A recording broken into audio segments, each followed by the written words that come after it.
El domingo anterior les expliqué que yo no estoy calificado para sugerir que la numerología bíblica sea una ciencia, en honor a que para llamarle ciencia a un estudio debemos asegurarnos que sigue el método científico y la numerología bíblica no está del todo comprobada y menos yo calificado para sugerirlo. Sin embargo, nadie necesita estar calificado para decir que la trigonometría es rama de la matemática que da luz a un sinfín de ciencias. Dicho de otra forma, más práctico, el número 3 es la razón de la trigonometría. Y la trigonometría es una rama de la matemática que da luz a un sinfín de ciencias. Y aunque suene aventurado decirlo, no temo decirlo. Creo que si no todas, la mayor parte de las ciencias exactas tienen su fundamento con la trigonometría. Para aquellos de ustedes que no recuerdan el estudio de la formación básica, la trigonometría no es más que la rama de la matemática que estudia la relación entre los lados y los ángulos de un triángulo. Y el número 3 es el punto de honor. Así es que si la trigonometría es el estudio entre los lados y los ángulos de un triángulo, pues ¿por qué decimos que esto da luz a tantas ciencias? Es que mire, las aplicaciones prácticas para la vida diaria de la trigonometría son sin número. ¿De qué habla, predicador? Nosotros pasamos este asunto de largo. Sin embargo, todos los días, en cualesquiera subsistemas, pueden estar seguros que necesitamos la trigonometría. Claro, hablando en forma matemática, los estudiosos la dividen entre la trigonometría plana, que no es más que la relación entre el plano cartesiano XY y la esférica, es decir, el triángulo que está dentro de una esfera y aquí ya es XYZ. Y cuando los matemáticos desenredan toda esta teoría, entonces dan la aplicación a ciencias como la navegación, la aeronáutica, la física, la química, el tiro parabólico, la milicia.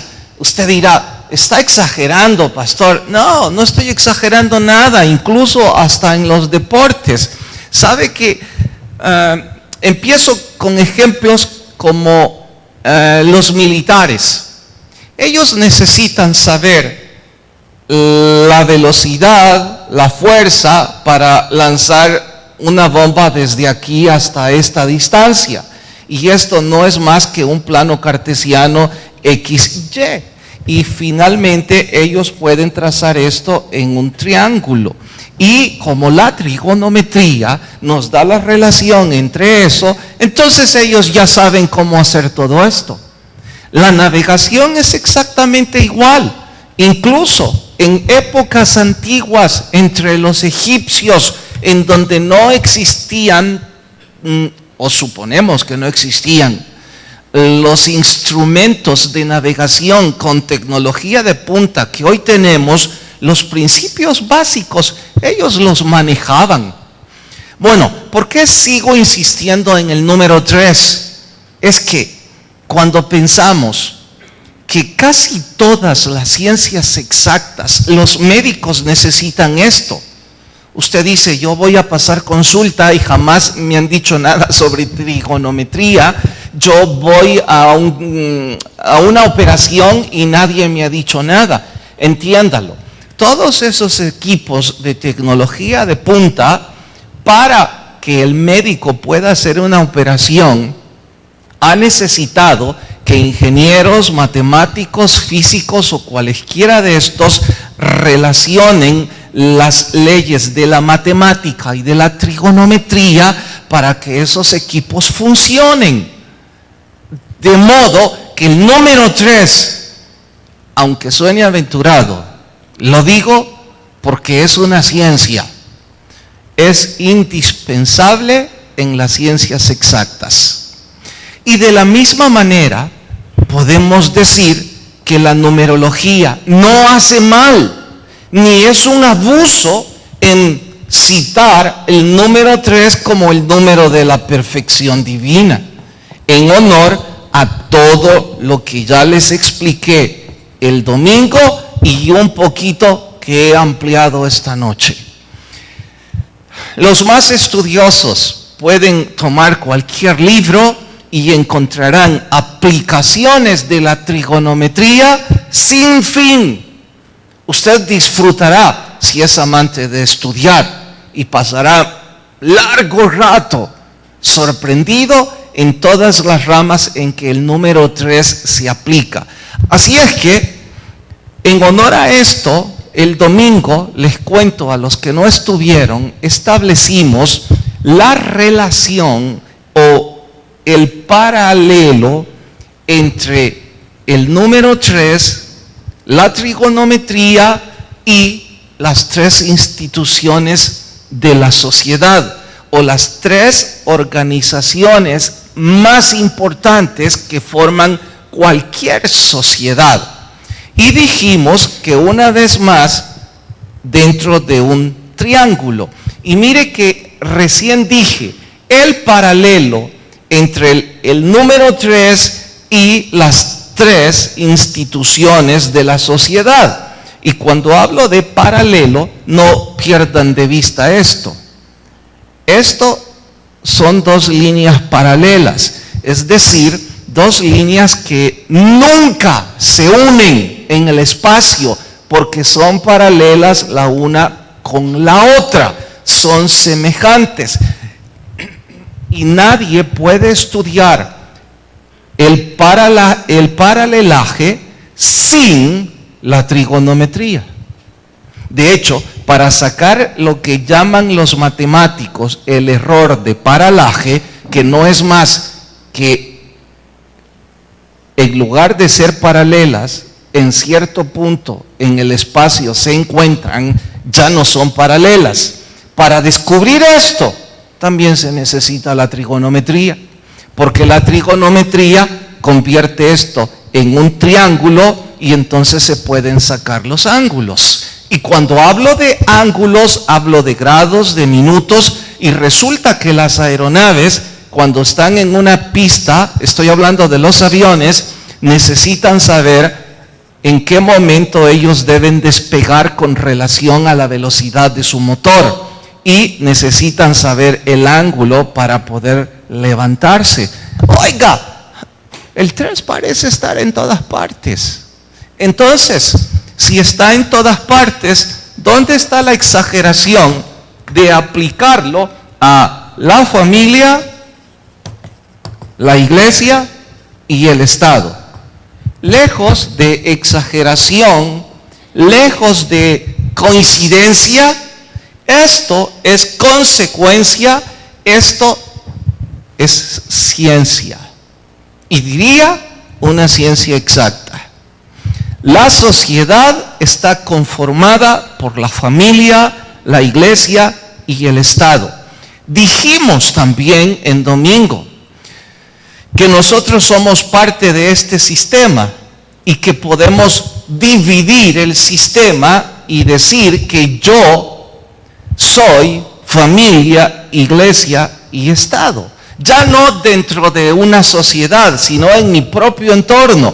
Expliqué que lo que soy es mi familia, que mi fe describe mis principios morales o mi propósito de vida y que mi gobierno o Estado grita mi parámetro de vida en honor a los principios de familia y a los principios de mi fe. Dicho de otra forma, si mi vida se ha vuelto ingobernable, entonces no tengo principios religiosos ni principios de familia. ¿Y entonces qué soy? Un monstruo. Y nuestra sociedad está resquebrajada porque hay muchos monstruos.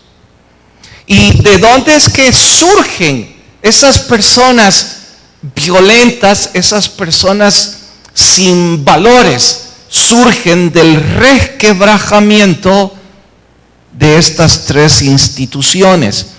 Y recuerden, dije el domingo que no las borraba porque nadie desintegra de una sola vez las instituciones, sino que poco a poco va provocando pequeñas fisuras, casi de forma simultánea. Estas fisuras van haciendo más quiebres y más quiebres. Citaré un ejemplo. Aquel hombre que no respeta a su familia, o aquella mujer que no respeta los principios de familia y es infiel a su pareja, hombre o mujer. Estoy hablando de un matrimonio. Cualesquiera de los dos acostándose con una persona que no es su pareja.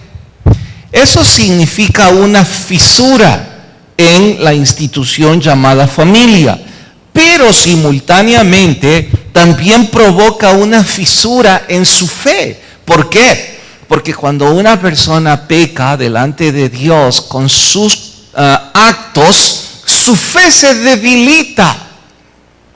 Y al debilitarse, pues estamos provocando un resquebrajamiento. De igual forma, o mejor digo, de forma simultánea, cuando sucede el resquebrajamiento de mi fe, me estoy volviendo ingobernable. Hay personas, ya que puse el ejemplo sexual, están totalmente sin control. No hay gobierno sobre sí mismos. Y no estoy hablando de que haya una entidad extra que viene a poner control. Estoy diciendo que yo mismo debo saberme gobernar.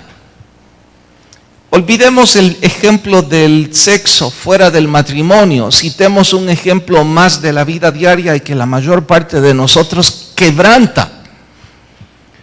Nuestra manera de comer. Nuestra manera de comer a algunos nos está matando.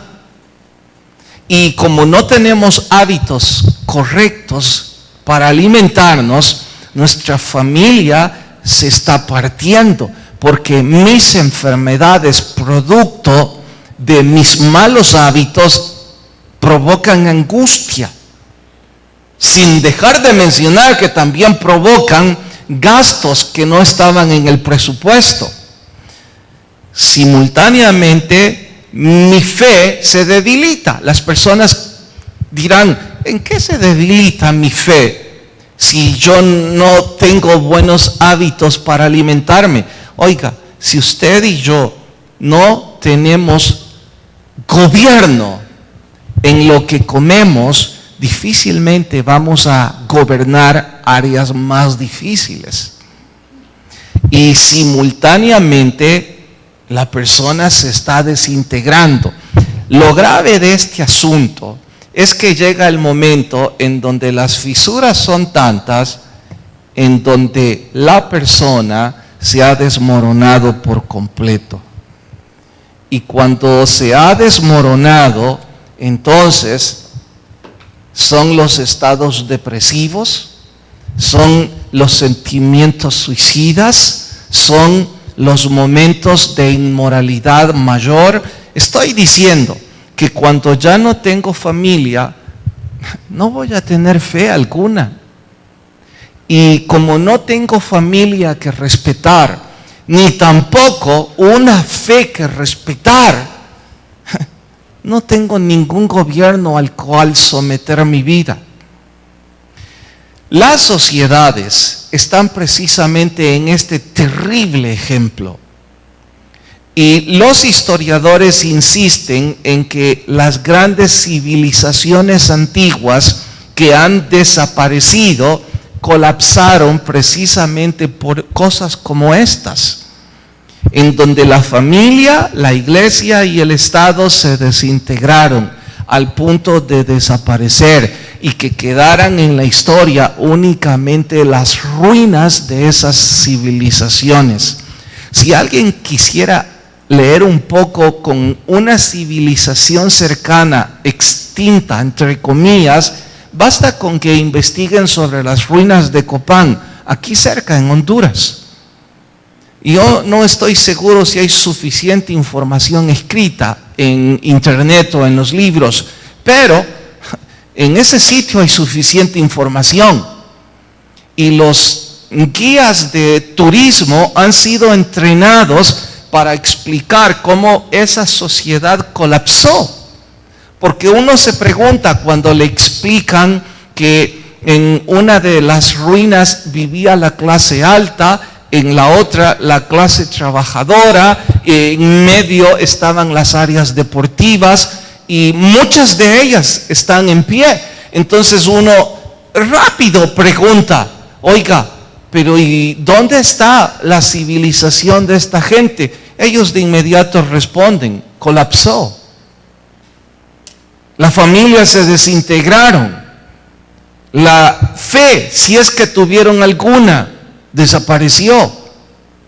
Y sin gobierno alguno, las sociedades dejaron de existir. Hoy día, hombres y mujeres en el cristianismo estamos provocando fisuras. Y lo que es peor, en las tres áreas. Quiera Dios que no sea la historia de ninguno de ustedes, pero el domingo empecé a explicar en la historia del libro de los jueces cómo esta era una sociedad a punto de colapsar.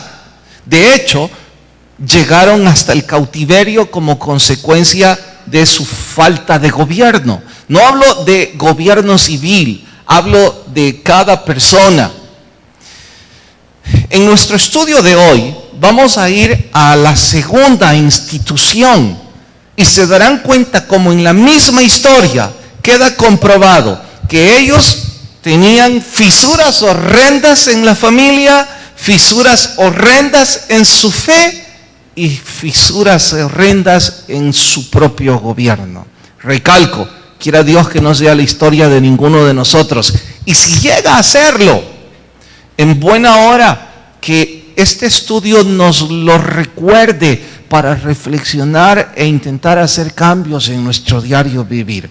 Por esto y más, nuestro sermón de hoy, cuidado con cuando nuestra vida se desploma, parte 2. Vayan a Jueces capítulo 17 y cuando la cita encuentran, por favor se ponen de pie para mayor reverencia a la lectura.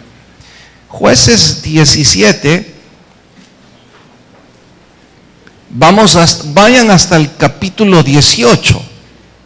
Capítulo 18, verso 1. Cuando mi vida se desploma, parte 2. ¿Listas sus Biblias?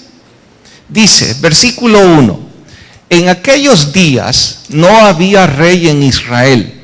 Y en aquellos días la tribu de Dan buscaba posesión para donde habitar, porque hasta entonces no había tenido posesión entre las tribus. Paréntesis, no sé si hoy tendré tiempo de llegar hasta este verso, creo que no, pero quise leerlo de forma anticipada para animarlos a leerlo ustedes en sus casas. Vayan al capítulo 17 ahora.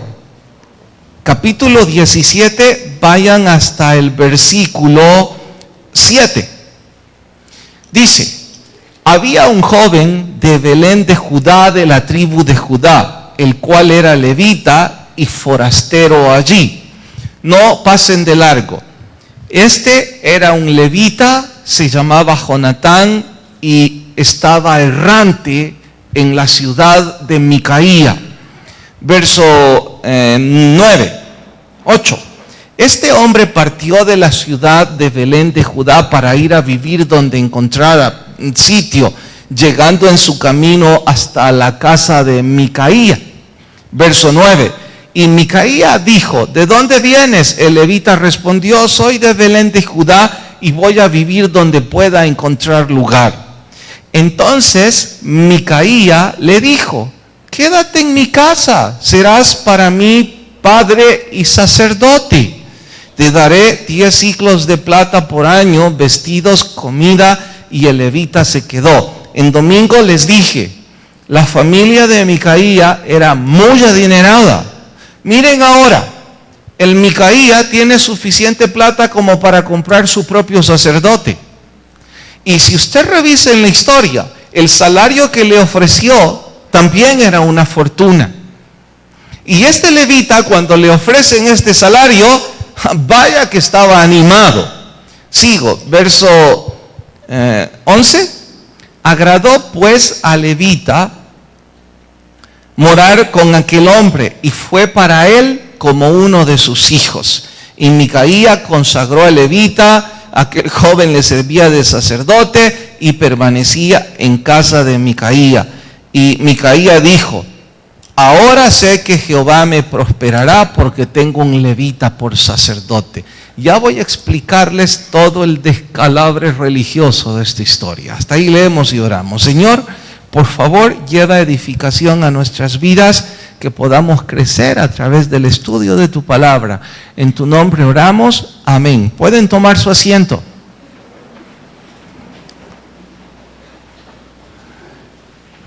Dios no solo estableció cómo debíamos vivir en familia, como lo vimos el domingo. Dios también estableció la educación espiritual. Dicho de otra manera, estableció la liturgia. Liturgia llamamos a el culto, las ordenanzas para adorar a Dios. Así como instituyó las ordenanzas para vivir en familia, instituyó las ordenanzas para adorarle a Él. Y todo está bien claro.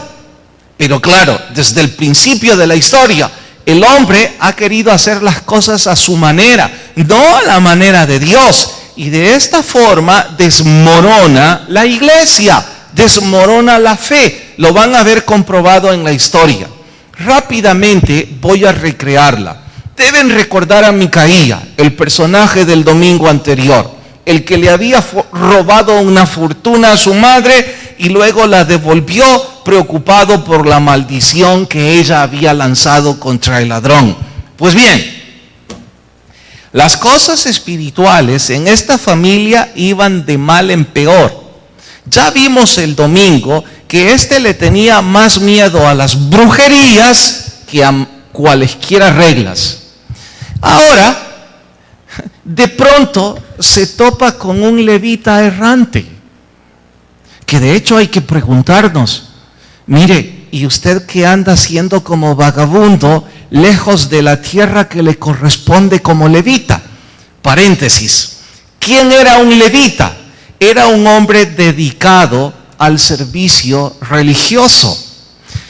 Los levitas eran parte del programa de educación religioso en la época antigua, pero es fácil entenderlo con una comparación. Las iglesias de hoy día necesitan profesionales multidisciplinarios para administrar las iglesias. No estoy diciendo que en esta iglesia seamos profesionales, pero sí digo que se necesitan personas en áreas distintas, multidisciplinarias. Prueba de ello es que se requiere sistemas de sonido, sistemas de video, se requiere músicos, se requiere administradores que sincronicen el tiempo para que los maestros enseñen a los niños de una forma coordinada con la enseñanza con los adultos. Se requiere instructores, se requiere predicadores, se requiere locutores en el ministerio de radio, se requieren tantas labores que eso nos convierte en una institución multidisciplinaria. Bueno, parecido era en aquel entonces, y no estoy haciendo eco desde luego de la tecnología, pero debió ser más complejo, porque la tecnología simplifica las operaciones en un sistema. Imagínense, eran tantos miles de personas a las que se les debía de instruir. Debieron ser cientos de instructores. Hoy los altoparlantes dan la ventaja que un solo instructor puede hablar a 1,000 o a 5,000 o a más personas de forma simultánea. Eso no existía en aquel entonces y eso provocaba que el sistema fuera más complejo. Bueno, el asunto es este.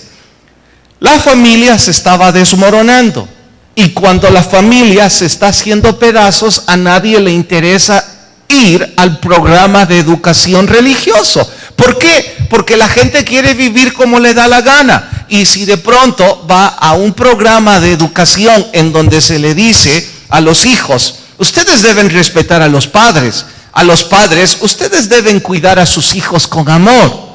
En donde se les dice a las parejas, ustedes no pueden tener sexo con otra persona como se les venga en gana.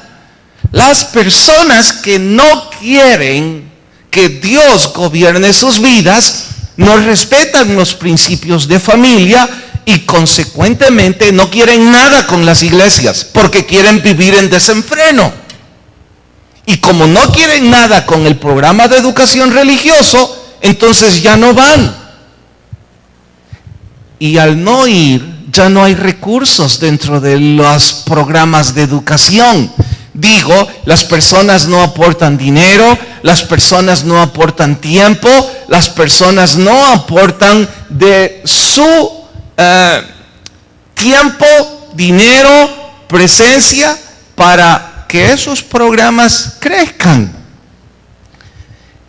¿De qué entonces iban a vivir los levitas si los templos estaban vacíos y el sistema estaba decayendo?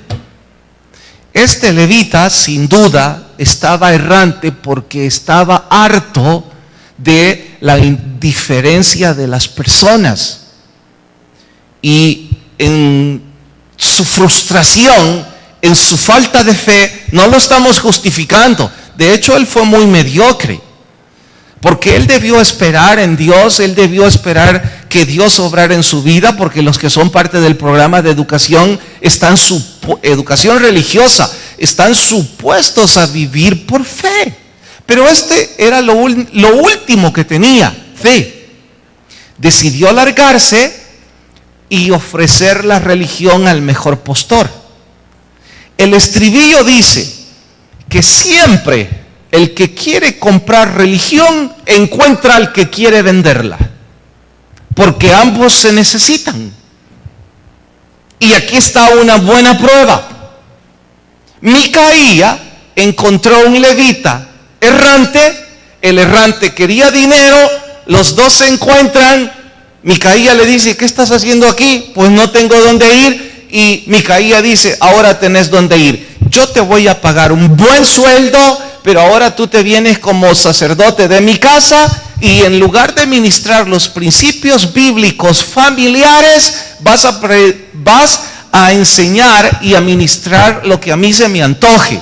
Y como lo que yo tengo en mi casa son un montón de ídolos, recordarán el estudio del domingo, entonces tú vas a ser sacerdote de todas esas estatuillas, tú vas a ser sacerdote idólatra y tú vas a hacer lo que a mí se me venga en gana. Jonatán responde, bueno, si me paga yo hago lo que usted quiera. Y aquí empieza el mercantilismo religioso. Tanto el que vende religión como el que la compra, felices aunque vayan hacia el infierno, enredados en una cantidad de mentiras. Bueno, esa es la historia. Y les dije, qué descalabre de fe. Si alguien todavía piensa, mire, no parece muy grave. Era grave. Los levitas tenían prohibido hacer eso. Ellos solo podían ministrar en los lugares que bíblicamente estaban destinados para el programa de educación espiritual.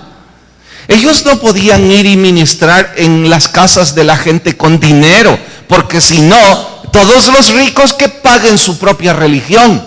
Y la religión no es más que una broma o una bobería. Y eso es lo que ellos estaban haciendo. La familia desintegrándose, ahora la iglesia desmoronándose. Hagamos un paréntesis a la historia y pensemos en nuestra propia historia y ustedes juzguen si yo soy un exagerado al decir que en términos generales el estado espiritual de muchas iglesias es muy parecido a esto. Me refiero que hoy día hay tantos religiosos vendiendo sus ideas bíblicas y hay muchos más que están dispuestos a pagarlas. Pastor, puntualmente, ¿de qué habla? Atentos. Una de las primeras evidencias de la apatía espiritual, o mejor digo, una de las primeras evidencias de que las personas se están alejando de Dios o que nunca fueron de Dios es: se aburren en la iglesia, les choca entrar a un culto. ¿Y cómo no les va a chocar si quieren vivir en desenfreno? Les incomoda los sistemas religiosos y viven diciendo: detesto esto. Oiga, usted detesta el sistema, pero no porque el sistema tenga problemas, aunque los tienen. Usted lo detesta pues porque usted quiere vivir a su antojo. Y llega a la conclusión: pues no voy más. Y empieza a distanciarse. Empieza a alejarse de estudiar la Biblia. Empieza a alejarse de asistir a sus cultos, de orar. Y cuando eso empieza a suceder, también hay una apatía en cuanto a sus aportaciones, donaciones, diezmos u ofrendas. Y el sistema total de la religión empieza a desmoronarse. Oiga, predicador, ¿no será que esa es una forma diestra de pedir dinero? Pues yo no les estoy pidiendo dinero. Ni estoy diciendo que esta iglesia esté terriblemente necesitada. Cierto que hay necesidades y cierto que únicamente el 15 o 18% de los que se congregan aquí sostienen esta organización. Y dígame usted si eso no es preocupante. Hay más de 2,000 personas adultas, poco más, poco menos, no importa. Solo cerca de 300 son los fieles con sus ofrendas y diezmos. Esos 300 sostienen una organización mucho mayor. Y eso grita la apatía. Y quiera Dios que sea únicamente indiferencia en sus aportaciones, pero el síntoma es que es parte de todo su entorno. Y ahí surgen los Jonatán. Estoy diciendo aquellos predicadores, y juzgue usted si soy uno de ellos, que ocupan el púlpito para enriquecerse, para engañar a las personas, para vender religión, porque hay algunos Micaías que están sedientos de oportunidad de reconocimiento en las iglesias. Hay Micaías en las iglesias que no tienen deseos de ser de bendición para el prójimo, sino de recibir aplausos por lo que hacen. Y como los Micaía y los Jonatán siempre se encuentran, Jonatán no era un instructor de la Biblia. Jonatán les decía lo que Micaía quería oír. Mientras Micaía le pague por eso, esto es como una especie de circo. Y no restándole méritos a los circos. Sí diciendo que las iglesias no son circos y que no se debe pagar por la función y que los instructores de las iglesias no estamos para hacer reír a la gente, ni para divertirlos, ni para entretenerlos. Los músicos no se paran aquí para tocar mientras usted viene a seguir un estudio. Los predicadores no estamos aquí para decirle lo que usted quiera oír. Los que somos parte del sistema estamos aquí para estudiar lo que Dios quiere decirnos. Y este es el problema mayor. El mercantilismo parece estar reinando en muchas organizaciones religiosas. Si el pastor predica lo que yo quiero oír y el pastor hace lo que yo quiero que haga, entonces ese pastor es un buen pastor, es mi amigo, voy a dar mis diezmos, mis ofrendas, y entonces el ministerio va a crecer porque el pastor me necesita. Eso dicen los Micaía. Y como los Micaía tienen dinero para pagarle a ese pastor, compran a ese Jonatán. Y por eso que no se le ocurra a ese predicador hablar en contra del adulterio y de que cómo es posible que hombres acostándose con la que no es su esposa o mujeres en desenfreno buscando a quienes no son su esposo. Que no se le ocurra hablar del homosexualismo, pastor.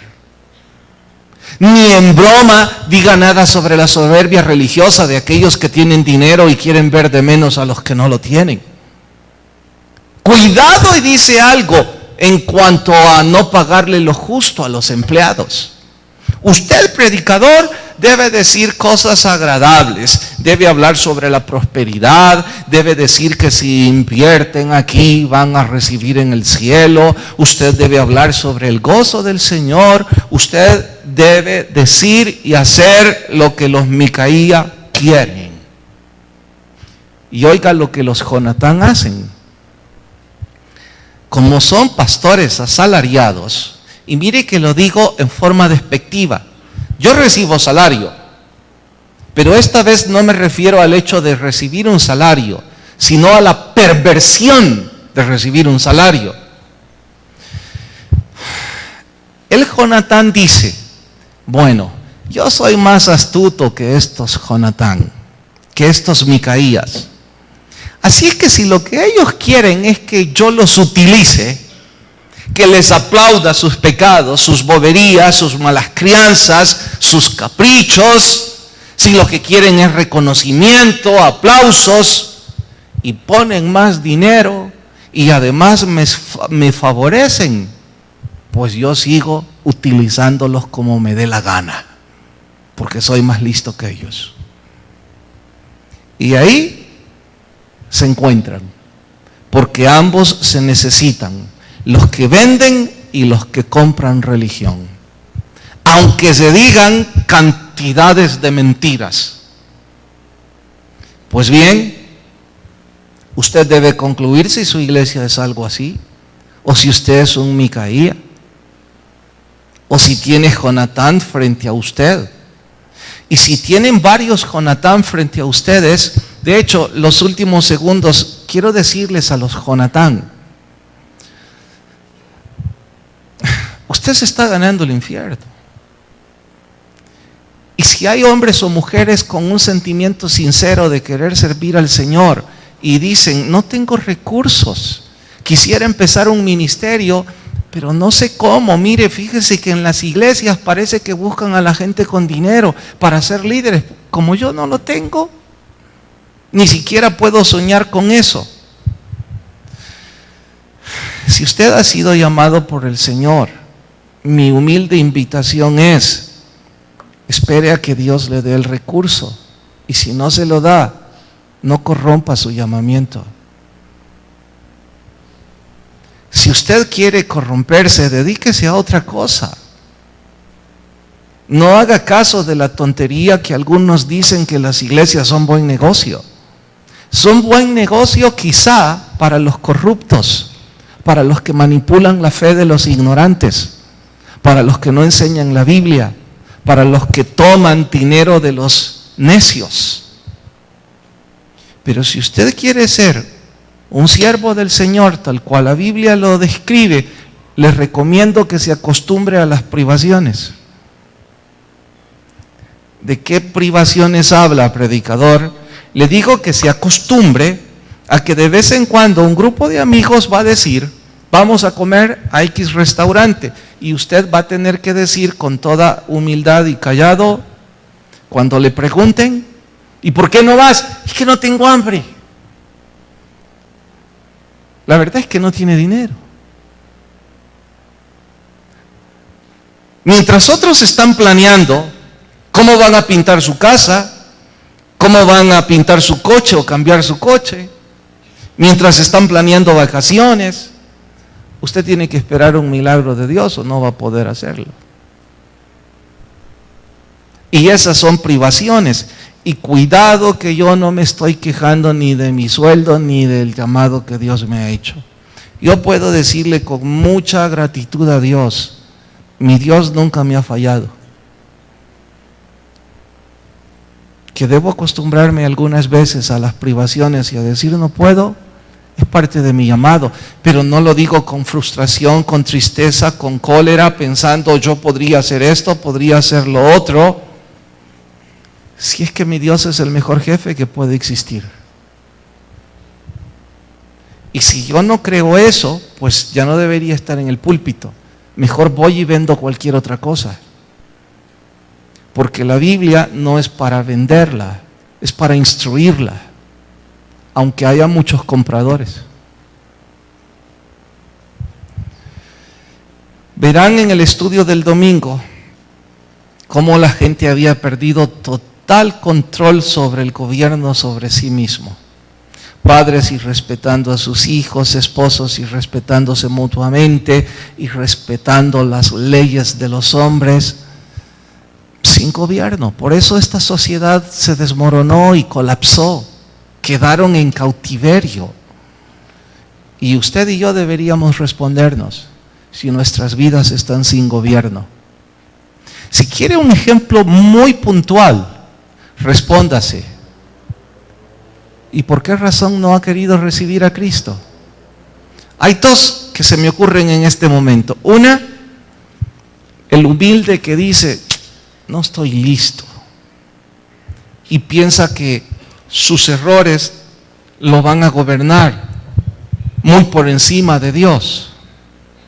Como también están los soberbios que dicen, no quiero dejar mis pecados.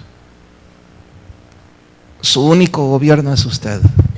Lo mismo sucede en los ministerios y en aquellos que ya se creen salvos. Si no tienen la humildad para querer someterse al llamado de Dios, están fuera de control. Y eso significa que su fe y que su familia también está fuera de control. Deberíamos todos revisarlo y respondernos, ¿me habrá hablado Dios a mí esta noche? Es entre usted y Dios. Inclinen su rostro y oramos. Señor, gracias por hablarnos y perdóname por las veces que me he comportado como un Jonatán o como un Micaía, cometiendo errores horrendos con la fe y no dándome cuenta que también cometo ofensas contra mi familia y que eso me deja fuera de control y de gobierno. Gracias por exhortarme a reflexionar y tomar las acciones correctivas inmediatas. Y Señor, si alguien esta noche está sin Jesús, te ruego que tú toques su corazón, que él o ella pueda conocer sobre ti. Mientras todos oran, rostros inclinados y ojos cerrados, nadie le va a traer al frente.